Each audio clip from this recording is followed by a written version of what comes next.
এই যে এটার ক্ষেত্রে পড়ছে, এটা সাধারণত পড়ে না। এটা কি কারণে পড়ছে? এটা ছিল এমনি শেপ, ওইটারে আমি আগে কোনা করছি তারপরে পাকা করছি। এই ক্ষেত্রে আপনি যেটা করবেন, বক্সটা ফালায় দেন, ডাইরেক্ট একটা কোনা বক্স নেবেন, দিয়ে এটা আঁকেন, তারপর রাইট বাটন প্রেস করেন, এডিট পয়েন্টসে যান, এখন টান দেন। এখন দাগাছেনি, ওই যে আগে দুইবার বদলাইছি এটারে, এই কারণে সে মাইন্ড করছে, মাইন্ড করে তার অস্তিত্ব রেখে দিচ্ছে। এখন এই বক্সটা লেখার পিছনে নেবেন কেমনে? রাইট বাটন প্রেস করেন, send to back, behind text.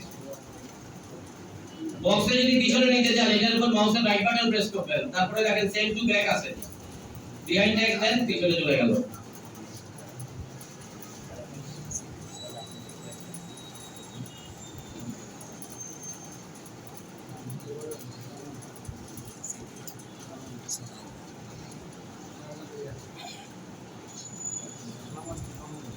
যেটা হচ্ছে আপনি